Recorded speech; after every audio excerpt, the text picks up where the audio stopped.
Hi, I'm Mary Cross and welcome to the Building Bliss podcast. And today I'm very excited to have Kate Henderson from the Tonic on. Now, I'm going to confess from the outset that I've been very devoted to Kate's products because the Tonic is a CBD boutique offering. I'm going to get her to explain it because she'll definitely do it better than me. But I stumbled across her products. I think it was via Richie Norton, the fitness and breathwork guy who'd got one of your little packs of like a multi-pack of things, and I thought, oh, that sounds interesting, so I gave it a go, and now I regularly use CBD to help me sleep and various other conditions, as I am a middle-aged woman. So welcome, Kate, to the podcast. Thank you for having me. So can you tell us a bit more about the Tonic and how you came to set up this shop and all the products that you sell?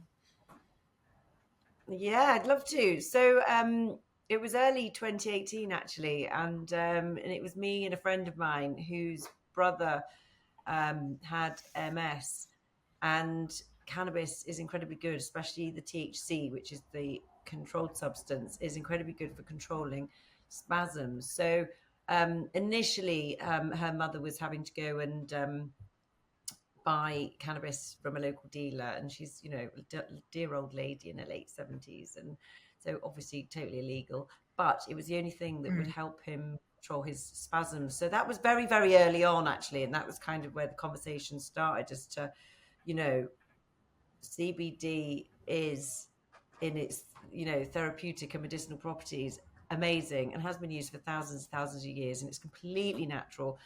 And we obviously were taking it ourselves. Me personally, for all my various biking injuries, to help manage pain, and but also just for general well-being, to control anxiety and to help definitely with sleep. And my friend at the time was taking it for menopausal symptoms as well, because her mood swings are quite extreme and sweats were ridiculous. So this all happened quite early on, and it got to about March 2018. It was just like, why can we not buy this? Why is it so difficult to get hold of when it's legal? There were very few companies then making it and supplying it in the UK. So we did a lot of research, and we found an amazing scientific. They did scientific research, but also production of CBD in North Holland.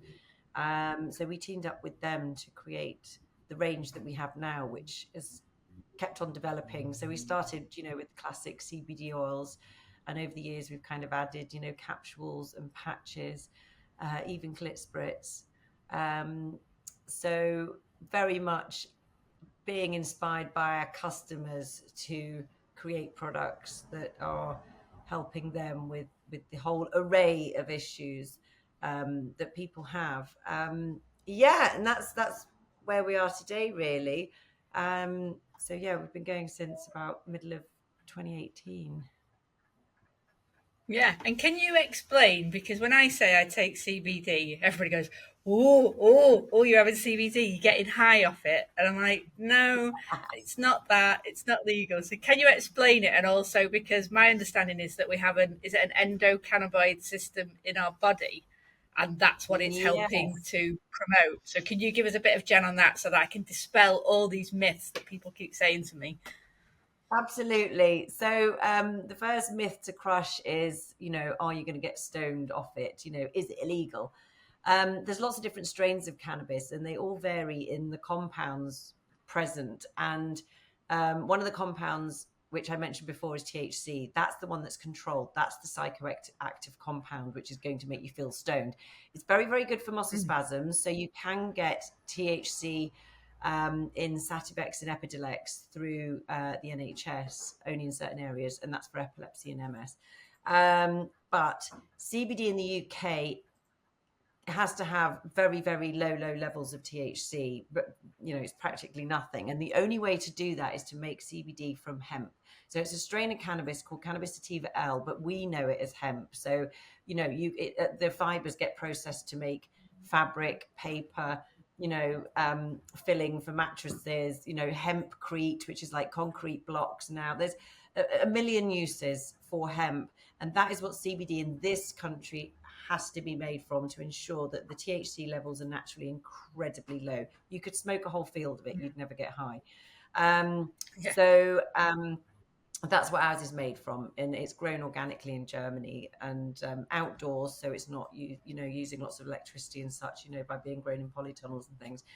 So that is why you won't get high if you take CBD, especially ours, because it's safe. I have had stories of people that have bought CBD to help their grandma with her arthritis, and she ended up being completely off the box high because they bought it like gummies from America. And in certain states in America, the THC level, THC is legalized, so the levels can vary, when you buy your CBD products. So you do have to be aware of that if you are buying stuff from America. But yeah, they got their grandma high as a kite by mistake. So Fun way to the treat your other, arthritis, I guess. I know, she had a lovely time. Yeah. But Just an the awful other, lot of custard creams. yeah, the other thing you mentioned was the endocannabinoid system. Now, in the plant, we have cannabinoids. They're called phytocannabinoids. In all mammals, and this has only been discovered since the 90s, we have present things called endocannabinoids. So endo is human made, phyto is plant made. So they're basically incredibly similar compounds. They mirror each other. So what is in the plant is also present in humans. We can make our own endocannabinoids. The other thing that all mammals have is an endocannabinoid system. So as well as making our own endocannabinoids, we also have a system of receptors that run through our entire body. So you have CB1 receptors, which are mostly in your brain and down your spinal column. And we have CB2 receptors that reside in our lymph system, through skin cells, muscle cells, so in various areas and certain organs of our body. And what happens is when you take phytocannabinoids from the plant in the form of CBD oil or capsules or however you're taking it, they respond to the receptors throughout our body. And what they do is they act as either triggering or inhibiting actions of those receptors. So whatever your body needs to create balance, the CBD you take is going to help create that by communicating with these receptors. So inhibiting the production of adrenaline, for example, if you are too anxious, or it could promote a hormone producing cell because it feels like you need more of something. The other thing it does, it regulates various systems that we have. So the receptors in your brain can help regulate things like sleep, appetite, temperature. So all that messaging that's going on in your control center throughout your body, CBD is helping regulate that. So regulating sleep pattern. This is why it's good with menopause issues. It's amazing because your temperature is regulated in your brain. So if you're lacking estrogen, which is one of the hormones that you need to help regulate that, then CBD is going to come in and help communicate with that system and say, oh, hang on a minute, we're getting too hot, let's lower this back down. So it works on many, many levels. Pain perception as well. So I think anxiety, pain, and menopause issues are probably the top three reasons that people take CBD. Mostly that's where it's all happening, is up in our control center, which is quite amazing. Yeah, well, that's brilliant. I think that's what I love about it. It's working with your body. It's a natural product that's on the earth. You're not putting chemicals and like what all the drug companies are trying to push on, but it's working with your body and sort of bringing it into balance. Yeah, well, this is why it doesn't become addictive and why you don't build a resistance to it, because it is working, as you say, with your body. So with some medications, your body finds it quite alien. It can get overwhelmed. So your receptors can build a little barrier, and so you'll find that you need to take more of that medication to get the same effect. That doesn't happen with CBD, really. Very rarely does that happen. Yeah, because if your receptors need it, great, they'll cling on to it. And if they don't, they just allow it to pass on to the next and the next and the next. So, yeah, it's incredibly natural and very, very safe. Brilliant. Well, I think that's hopefully put to bed a lot of the myths, and it certainly helped my understanding. So we'll move I hope on to it. the 5 pillars of Bliss, which the Mhm. podcast is based on, which are bravery, laughter, inspiration, spark, and success. So the first question I always ask everybody is: can you pinpoint a moment in your life that you think's the bravest? It's funny, isn't it? Because quite often at the time you don't think you're being very brave. But we were watching Slumdog Millionaire on Monday night, and it's set in India, and it's quite chaotic. India is chaotic if you've ever been. It's mad. You can go through every single emotion on the spectrum every sort of 10 minutes. And it just reminded me, I went traveling on my own when I was probably early 30s, and my first port of call was India. And so I'm just there with my backpack, navigating the train systems and everything else on my own. And at the time, I didn't think anything of it. It just felt like completely the right thing to be doing. Um, and I didn't feel brave, but on reflection, on watching the film on Monday night, I thought, could I do that now? I'm not sure I could in my later years. You know, I think we do get maybe more cautious in some areas of our life, but I just thought, yeah, bloody hell, I was really quite brave to go and do that. You know, just disappear off for 6 months. In fact, I loved it so much, I came back and then went off for another 6 months elsewhere.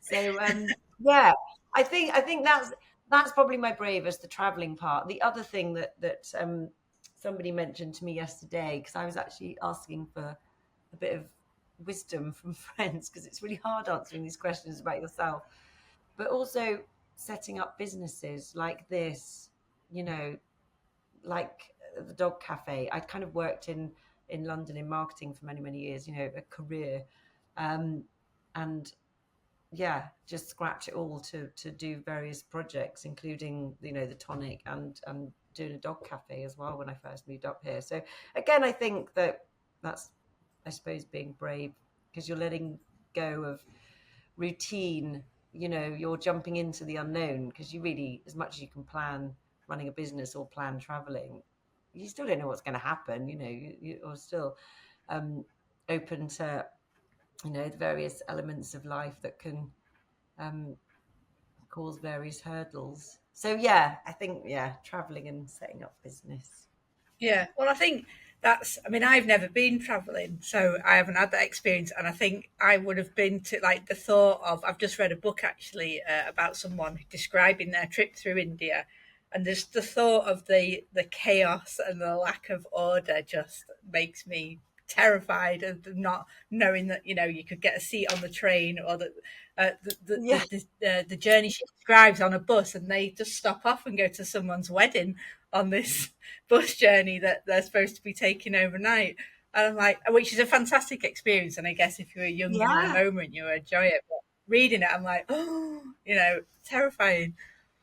It's interesting you say that, actually, because all these things you do forget. But yeah, I think India is, it gives you the biggest lesson of absolutely letting go of routine and being in the moment. You have to be in the moment. You cannot cling to the fact that a train's going to be on time, or you need, you know, that you have a schedule, because you'll bump into scenarios and people, and you know, just situations that where you can't control it and you just have to go with it. So it is an amazing lesson for that. Mm, So yeah, what you've just read, it is exactly true.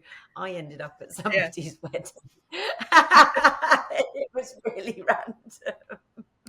it's And yeah, it crazy, just isn't it? happened. But I guess, Mm. yeah. But I guess, mate, do you think that having done that, that actually gave you that bravery to set up the business? That you kind of thought, well, actually, I've done that, so I It, can kind of do anything now. yeah, you're probably right, because the businesses did happen after the traveling, and it is learning to let go. We get into such a routine, don't we, where we've got bills to pay and mortgages, and you end up on this treadmill, and it's just like, oh, we can just extract ourselves from that, so long as, you know, you could rent your house out. That's what I did. Get somebody in, rent it, and escape. Um, and you know, as long as you have that thought that, you know, things aren't going anywhere, you know, you can always come back. People will be there. You can hopefully always find work. I think, I mean, God, I've been blessed financially. I was able to have a job where I could save. It's easy for me to say, yeah, just drop everything, go traveling. It's not that easy for some people. And I chose not to have a family as well, because I think that's quite a tie if you wanted to go traveling, unless you took everyone with you, which I did meet people that were traveling with kids, and it looked amazing. I mean, what a wild way to grow up. Um, Yeah. yeah. So it's not for everyone, I get that. And it's not always, convenient. But yeah, I was quite, lucky enough to have had a job where I could have saved for it. Yeah, but I think it's all about the life choices we make, isn't it? So it sounds like you've made Mm. some interesting choices. But it's funny because I think what you've picked out there is a bit of a common theme on the podcast is that younger, almost you've got that impetuous spirit, and you're more carefree in a physical sense, which then you get more cautious of as you get older. But then as you get older, you give less of a shit about certain things, which then opens up a whole other side of your life as well. It's true. You're absolutely right. I was thinking about this because I thought, with some of your questions coming up, that there is a bravery when you're younger, but as you get older, there's definitely that um, massive amount of yeah, don't give a shit. Do you know what I mean? And it kind of sounds Yeah, contradictory. So it's like I might be more cautious now to drop everything and go traveling.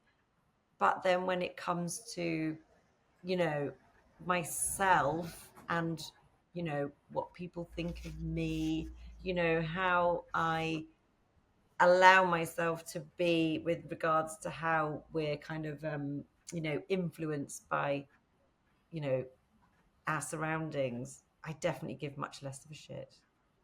But it's interesting, isn't it, that we're kind of more carefree on one hand, but more cautious on another. And I think, yeah, maybe it is physical. I mean, I mountain bike. I'm a lot more cautious now. I mean, people will still say, "What the hell are you doing cycling down that ridiculous rocky technical descent?" But I'm definitely more careful physically. I think, yeah, more cautious I to was give just going to myself ask you more that. time With for.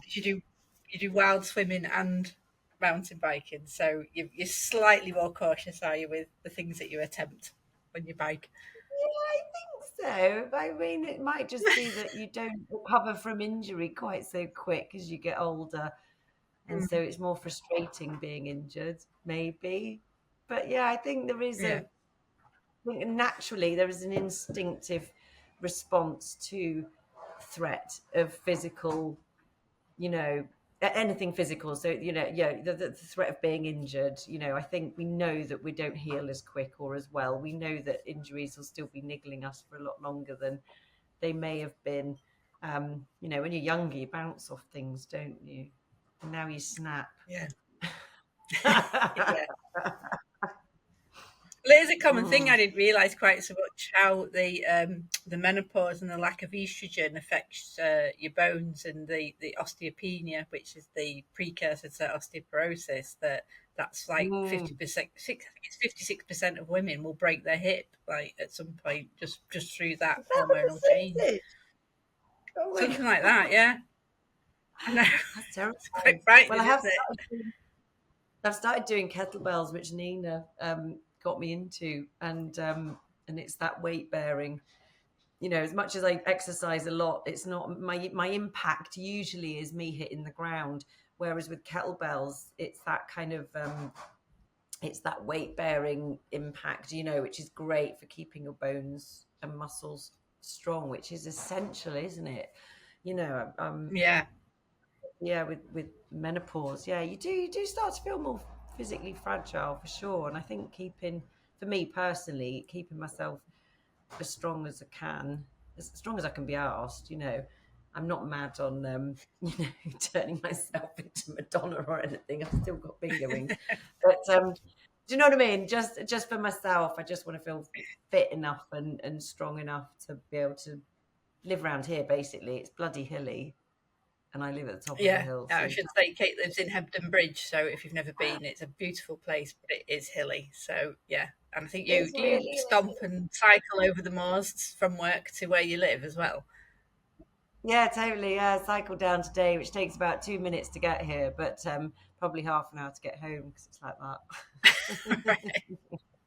That's the wrong way round, really. You want your easy journey on the way home, I don't you? Not know. after a long day. Yeah, I know. But the Victorians built Ebden Bridge down here, idiots. So yeah, they should have put it on top of a hill. Then it wouldn't flood either. Famous for flooding. Yeah. What Oh would yeah, it you've had quite a be? lot of flooding problems, haven't you? Then. Shouldn't laugh, but yeah, it's ridiculous.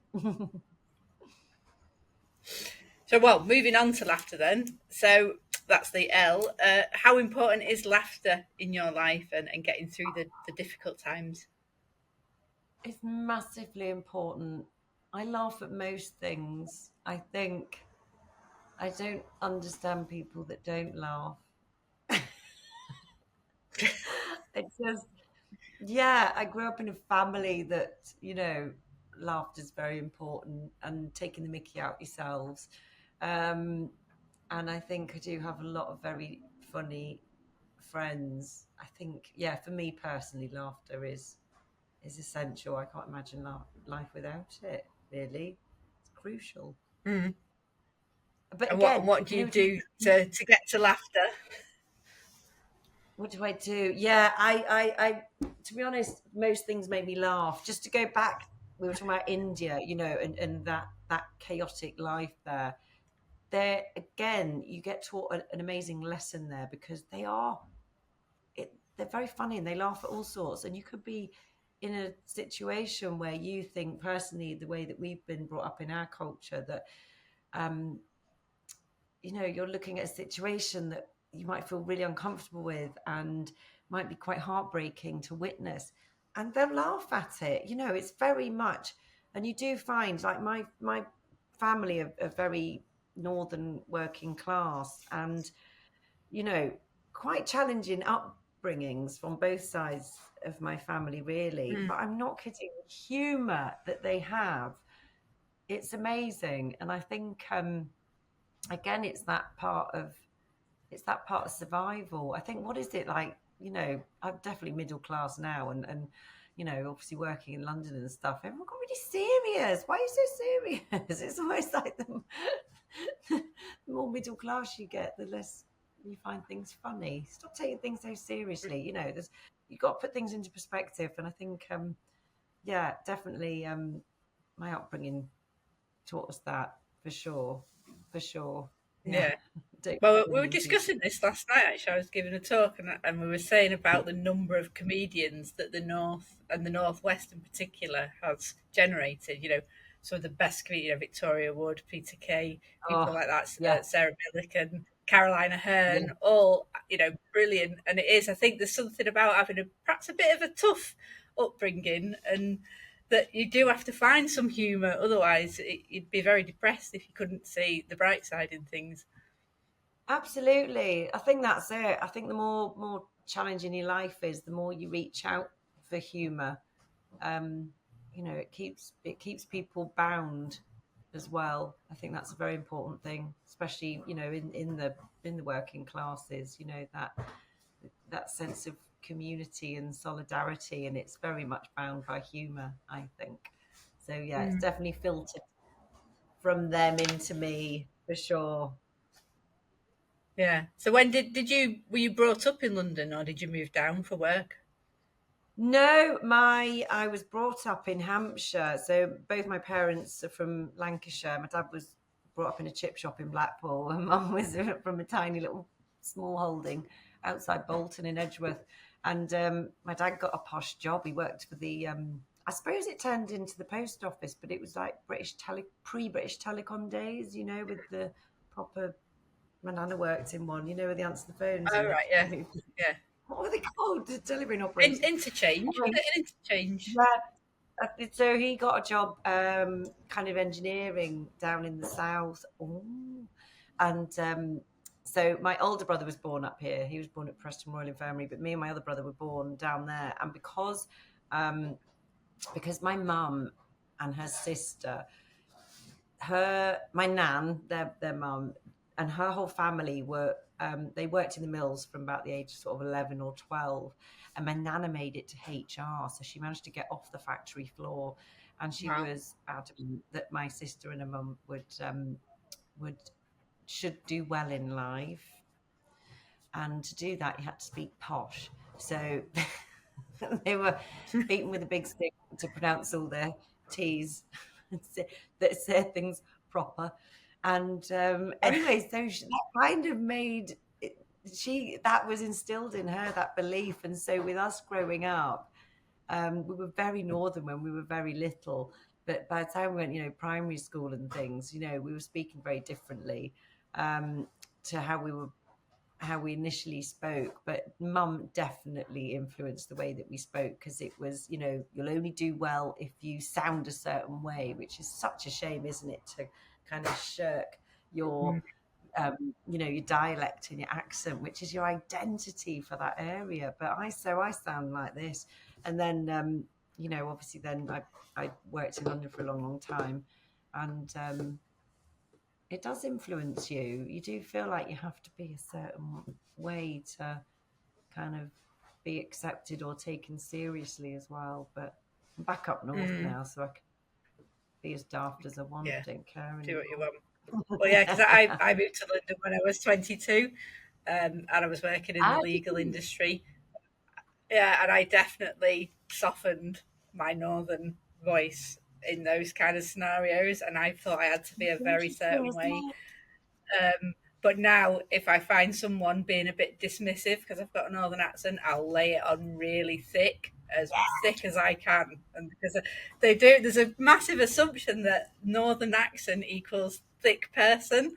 Unfortunately, even still, I've worked with some Yeah. barristers who are like, "Oh, I've never been north of the Watford Gap," and I'm like, "Oh, how lovely for you."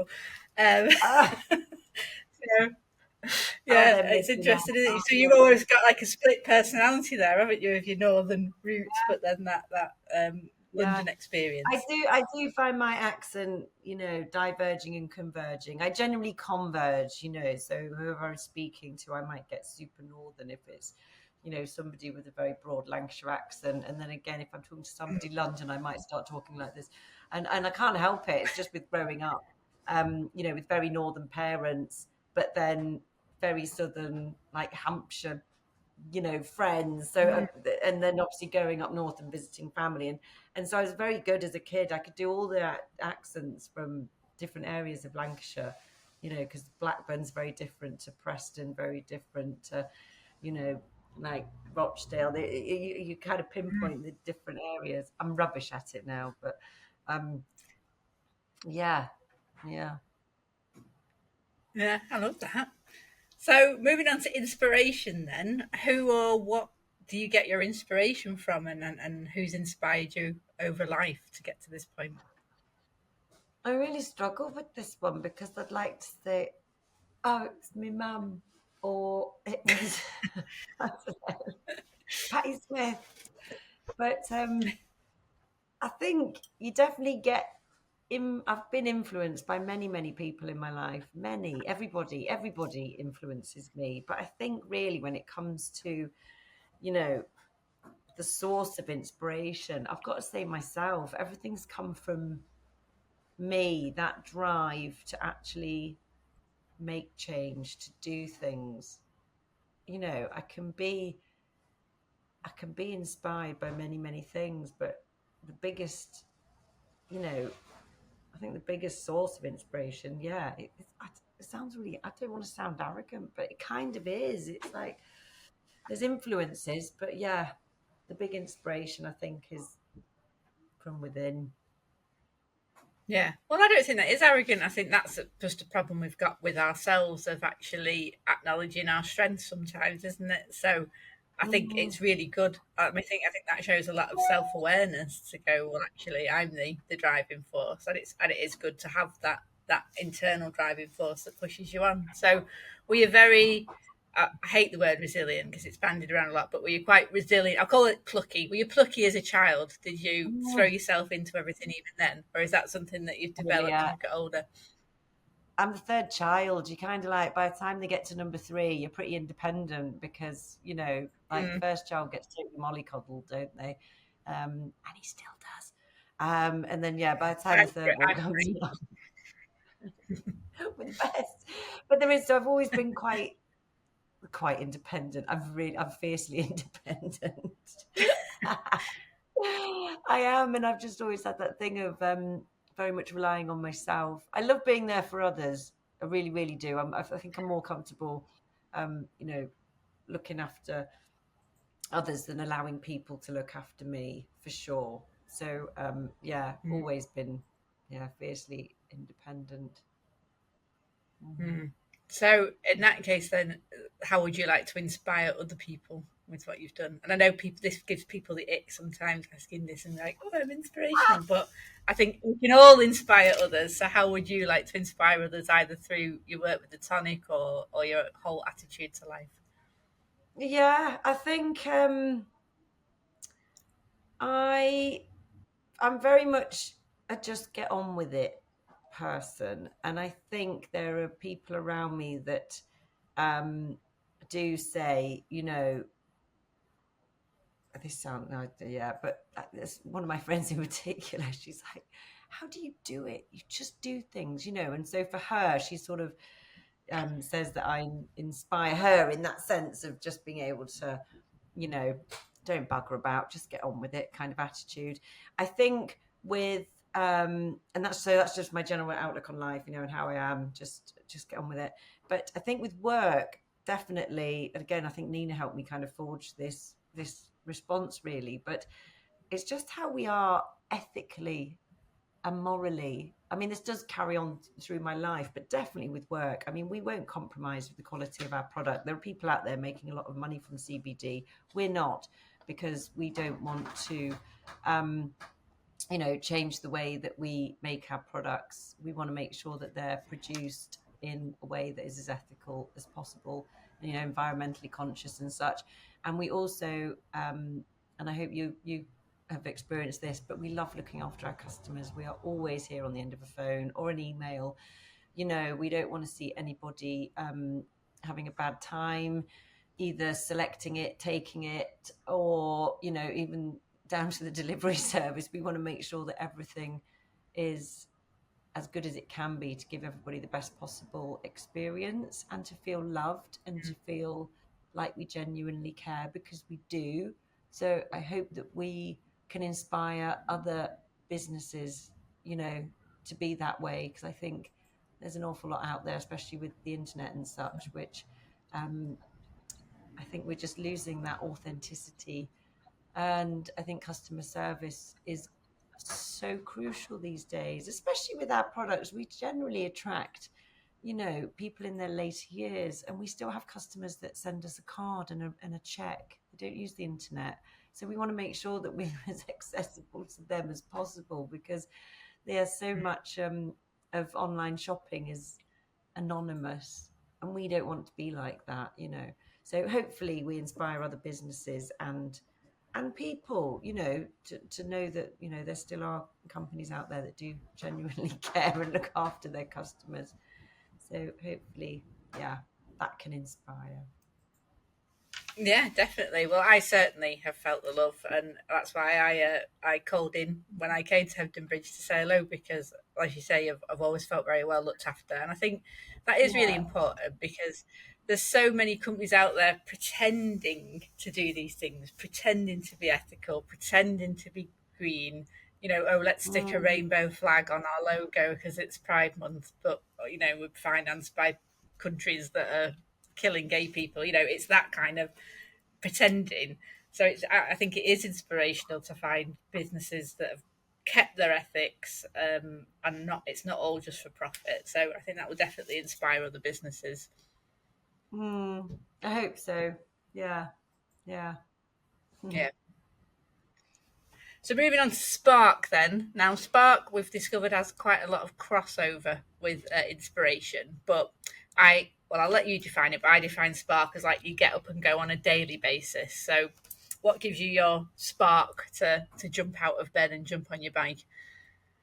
I think luckily I have a very generous dose of cortisol released as soon as I wake up. So I am very much a morning person, but and I do find morning is my time to be active. So I would say what helps me with my spark in the morning, apart from obviously the cortisol, is my dog, who's now going to be 13 in a couple of weeks. You always just wake up in the morning. First thing I do is just go out with the dog. In the olden days, we'd go running or biking, but now he's kind of retired from those fun activities and it's more of a plod. But my dog, he definitely is my spark to get out there. And mornings are the best time of day. So having that routine of getting up and getting out is crucial. I think if you find yourself slobbing about like on a weekend, you feel a bit shit. I find it really hard to get going if I don't get up immediately and get on it. So definitely, yeah, I think definitely my dog is my morning spark, and the cats. I mean, they're Yeah, 5 a.m.ers. That's it. They're up. They're at it. yeah, They're annoying.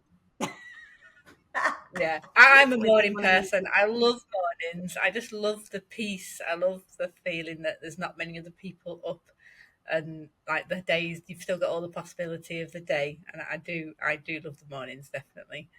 it's a special time, isn't it? And the light's always amazing. And yeah, like you say, that peace, there's something quite magical about the start of the day. And I think if you can get up and on it, I mean, apparently I used to practice a lot of yoga and studied a bit of Ayurveda, and it's essential to be up and moving before 7 a.m. because for your metabolism and such, um, everything kicks in then. So your body for the rest of the day, you will find that you will function a lot better if you're up that early. But I mean, at the end of the day, we're mammals, and if we look at most other mammals, I mean, yeah, they sleep a lot, but we're pretty active. But they are up early. It's like everything's moving as soon as the sun's rising, and I think we've kind of forgotten in our culture, in particular over here, that we do have a circadian rhythm. We can get so disconnected from Mm. nature, and I think the sun goes down, we need to be slowing down. The sun comes up, we need to be getting up. We're not nocturnal, so I think just for healthier brain and body, it's quite good to honor those things. I do feel for people that aren't morning people that do struggle. But I Yeah, was I was told by a yoga teacher in India a long time ago. He's like, well, if you want to get up early, he said, don't go to bed early. It's not going to happen. He said, just make yourself get up early in the morning because you will have no choice but to want to go to bed when it's like 9, 10 o'clock. Some people think that they have to go to bed early to get up early, to get into that rhythm, but it's the other way around. It's like just make yourself wake up at 5 or 6, and then you'll have no choice. But after a few days, you'll you'll be wanting to go to bed before 10. yeah. You So reset yourself, but like you say that yeah. we have completely lost touch with the seasons, with daylight. Everything's Mm. 24/7, isn't it? And I think long term, it's causing us a lot of damage, really. No, yeah, no, I do. You're right. I do. I believe that. Yeah. Right. Well, I'm going to take that tip then that you've got to be up for 7 because I do like getting up early, but I do lie in bed at the weekend and then I'm really annoyed with myself because I'm like, oh, I've wasted half the day now. And I'm like, but I must rest. I'm like reading all these books. I'm like, you've got to rest. You've got to listen to your body. But then I'm like, but I feel better when I get up early, and then maybe I'll have a nap because I do love a nap. I do love an Yeah, afternoon there nap. you go. It's the Um, weekend. You can nap later on, if you're a napper. I yeah, need to train myself for napping. I'm not a good napper. I love a nap. I think I'm like a baby. I still still need my nap in the afternoon. So Honestly, it's essential. I was reading something the other day saying, especially women in particular, especially menopausal women, we need like 10 to 12 hours of sleep a day. What the heck? I have about 7 if I'm lucky. And mm, but again, it's down to napping, and it's again down to our culture and as society that we're supposed to sleep for 6 to 8 hours and work 12 hours. And it's just like, it's totally not natural though, is it? Shut up. We've got all this no, technology, use it. Do 4 hours of work a day. You can be a lot more productive. Do you know what I mean? And then yeah. a bit more But nothing, it's that snoozing. presenteeism, isn't it? That of well, I should be sat at my desk for 8 hours. Well, how much productive work? Really, if you're honest with yourself, have you done 8 hours productive Yeah. work in 8 hours? No. You've probably done 4, No, like you say, exactly. so I wouldn't it can be do a better to day's work acknowledge in that's what you can do? exactly. I can do a whole day's work in about 3 hours in the morning. I'm absolutely Mm, on it. Get to lunchtime, I'm useless. Absolutely useless. yeah, There's no point even trying. yeah. So I think you've got But to that's work good. with That's where your almost, spark comes from, isn't it? To work around your own yeah, body and yeah, yeah. And don't beat yourself up if it gets to like 3 o'clock in the afternoon and you need a nap. Go have a nap. Why do we think that we yeah, have to kind of conform to these times? It's like eating at these certain times. No, eat when you're hungry, mm, you know. absolutely. Mm. So, in terms of Yeah. spark for like the business and stuff, is there a moment where you just went, right, I'm gonna start the Tonic? Was the one thing that sort of said, right, no, this is it now. I've had enough signs from the universe that I actually need to do this, or was it more of a slow burner than that? Oh, no, I think it was quite a swift. I don't ponder on things too long, really. If it feels right, go with it. Mm, Um, and it felt like the right thing to do.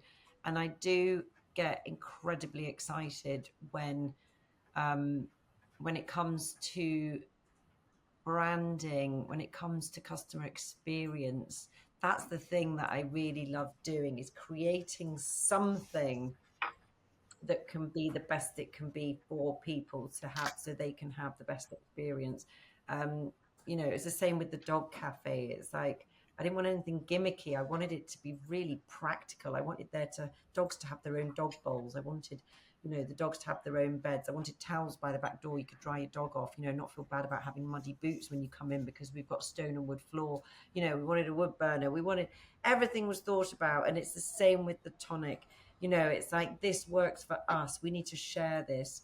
Making, sourcing, the best products, the best growers, the best producers.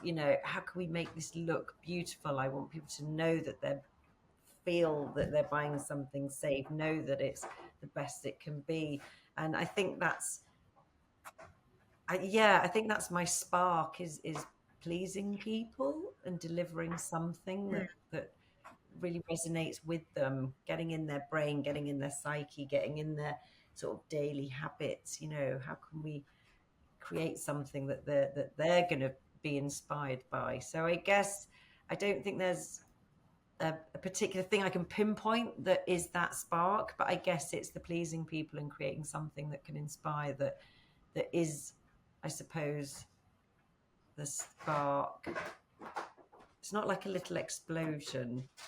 I don't know. It kind of, I don't know how to yeah, explain it.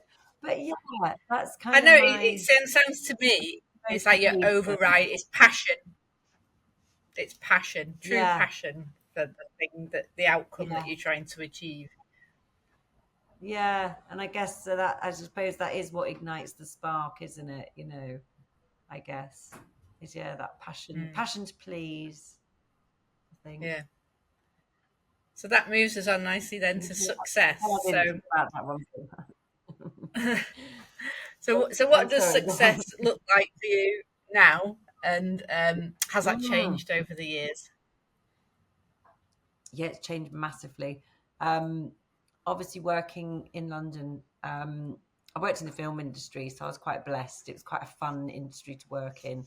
Very small industry, so everybody knew each other in different agencies and things, and it was a lot of fun. And um, yeah, I was very lucky to be in that industry because it paid all right, so I could eventually buy my own house. I could, um, save to go traveling, which I mentioned earlier, and all those things. So I think success for me then was definitely, I mean, I never wanted a posh car or anything. I would have worked in a different industry, I think. But I definitely, you want the house, you want enough money to be able to shop in Reese, you know, to go for nice dinners, um, that kind of thing. But now I'm older, I think, um, success is actually being able to put yourself in a situation where you can. focus on the things that bring you joy. So it's less about the drive for work and more what brings me joy. So when the weather's good, I want to get out on my bike, and luckily with us having this business and it's mostly online, I can pop off at 1 o'clock, go out for a ride for a couple of hours, and maybe do a bit more work later on.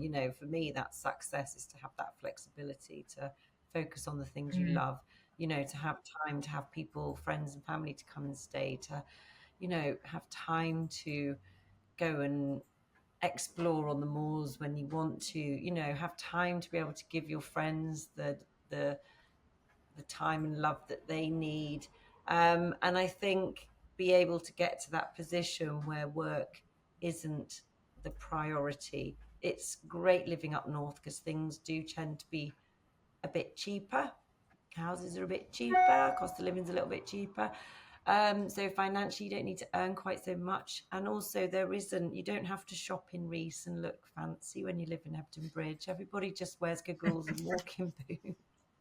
And generally, it's, as you can tell, nobody gives a shit what you look like. You got to dress for the weather around here. And Yeah, I think that's success for me, yeah, is being able to be in a position where your drive isn't necessarily work to earn. It's work to have enough money, to have enough time to do the things that you love. yeah. It's freedom essentially, isn't it, to choose how to fill your day Yes, essentially. that's the word. Freedom, that's a good Yeah. word. Mm. It's interesting because obviously that's a consistent theme with all of the guests who've mostly like been around our age, and I wonder whether younger people now perhaps won't have that materialistic drive for success, and hopefully understand that there is more to life with our generation that's come through. Rather than it all be about how much you can earn, the car, the house, and everything. Oh God, that would be nice. But I think with social media and influencers and such, I think there's still a huge inspiration for them to achieve that life. With a Mm. lot of youth, anyway, there's a lot which are rebelling against it. There's a whole wave of kids not wanting um, smartphones, and they go want to go back to like Yeah. the old school Nokias and things because they want to switch off from it. And that really, my heart sang when I heard that. I was like, oh, this is amazing, because it has got to the point where, as brilliant as technology can be with communicating with people across the world instantaneously, that is amazing. But yeah, on the other hand, it can be that you're completely overwhelmed by these various platforms of communication and seeing what other people are doing all the time, and it's not a Mm. reality. That's what takes us from our connection to who we are now in this moment, is that we're constantly being bombarded by what's going on over there, what's over the fence, what's over the fence. And I think it's incredibly difficult for for anybody to kind of deal with that. So I love this idea of going back to old school Nokia. What was it, 510? And you had like, it had one 3310, game I on it, think, and was the classic one, wasn't it? Snake Tetris. Yeah. That was I remember. I can see my 3310 now. It was like, because I don't think I got my first mobile phone until I was about 20. I might have been a bit young. I think I was at uni. Yeah, so maybe about 20. And I I was do feel I am I really was at uni, grateful. yeah. Yeah, but I'm really grateful that I grew up without the internet and saw it come into fruition. And I think it has totally changed, your young people's brains. So that my kids are teenagers, so I see Mm. that, and I did think it would swing. I think we're at the top of the pendulum of social media, and I think it will swing back to everybody going, actually, I don't want to put my whole life on the How are internet. your teens finding it? Yeah, how are your teens finding it? What's their attitude towards, Well, we've technology always and been stuff? quite strict because we've always kept control of their phone in the sense we've got parental controls. It's got time limits on because my daughter's Yeah. autistic and has ADHD, so she can't self-regulate. And Hmm. my son's at that TikTok addiction age now, so again, Mm. that he has to switch off. But I do see it's walking around with his phone in his hand all the time, and And it's you know what? it's It's not their scary. fault. These things are No, designed to be addictive. They were mm, absolutely designed for it. I mean, we saw a documentary and it was people in it that work for Facebook and they will not allow their children to have any of these social media platforms because they know it's exactly designed for that. I find myself looking at, well, why mm. am I reading a book? Why am I not reading a book? Why am I just wasting my life looking at cats running around Yeah, wearing but hats or whatever? it was the It's man who that. invented endless scroll is like Yeah. probably the person most. And as you say, I think I've just read a book where they're saying any of the Silicon Valley billionaires don't allow their children smartphones, iPads in the house. Steve Jobs never let his kids have an Mm, iPad. They don't let them on social mm, media because they know how damaging it is. And that says it all, mm. doesn't it, really? It absolutely does. It really does. There we are. But hopefully there'll be a new era. Apparently the clean girl era is a thing at the moment. I'm learning from some of my Mean younger Girl. people. Oh, Yeah. what's that about? I think that's like, off social media, minimal makeup, not getting all dolled up, just living quite a simple life. So I was like, yeah, that sounds Oh, that's pretty you good to me. meaning. We're clean girls. We're clean girls. Clean girls, Oh, yeah. literally, far is about as exciting as my makeup regime goes. I love it when you've got things again on social media. You go, oh, I'm just going to talk about this thing while I get ready, and I'm like, God, how long does it take you? I'm literally like deodorant, mascara, out the door. What the heck? Why are people Yeah, spending half an hour of their exactly. life a day I know, contouring? it's mad, isn't it? Contouring, yeah. And I'm like, but surely when you meet Oh, someone and then the next night or the morning after, and then your face is like down here, they're like, you don't look no, you like have to set anything your like alarm what you for did 4 a.m. last night. Yeah, there's somebody I knew set an alarm clock for like 4 or 5 a.m. Would get up, do her makeup, and get back in bed.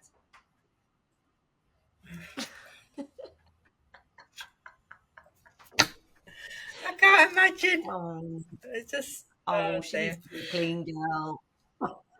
Yeah, she needs to. She watch this podcast and then it will change her life. So, so Yeah. that the last question we always ask people on the podcast is, what would your younger self say if they could see you now?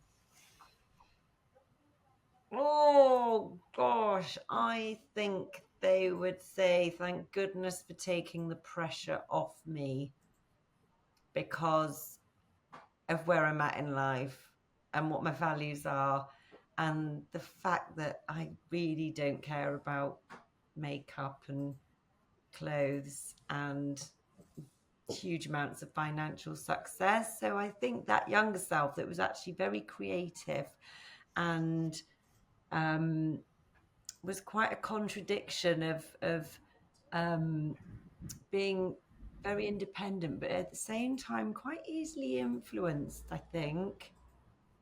Then yeah, I think she'd say, yeah, nice one. Thanks for taking the pressure off. I don't have to, you know, feel like I need to achieve enormous things. I think I need to focus on happiness. Yeah. I love that. Brilliant. Do you love What a great way to end. So, that? well, thank you for coming on. That was I love that. I'm gonna because I am collecting all these bits of wisdom, hopefully to make a journal out of. So things like Oh, that will be really inspirational to other people, I think. So, thank you for coming on the podcast. It's been really great to talk to you. Do you just want to say where oh, everyone can follow the tonic and find your wonderful products?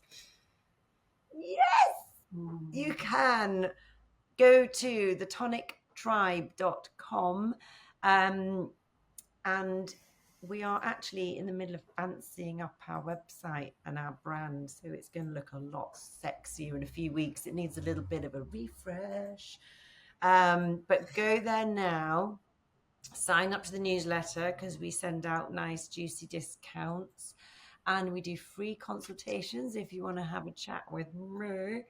Even if you're not going to buy from us, but you just have questions about CBD, just get in touch. We don't care. We just want to make sure everybody is, choosing the right product for them and has a good understanding of how to navigate the CBD world. And that's it, really. Thank you so much for having me. I'm totally honoured. And you know what, Mary, when you came in that day to the shop, it was just an absolute delight because we really do feel a connection with all our customers because we write them all notes and we see their names pop up Yeah. with their orders and we're like, oh, Mary's ordered again. And we genuinely get excited. And when you came in, it was just an absolute delight. Really honoured. Thank you. Oh, it was lovely to meet you in person because I love getting your little notes, and the fact that they are all handwritten does really mean a lot. And I think that's why people will stick with you hopefully. So yeah, brilliant. Well, Yeah. thanks for coming on, and yeah, Oh, look forward to getting it out there. thanks for having me. Say bye, Nina. Bye. Pop in again if you're ever here. Will do.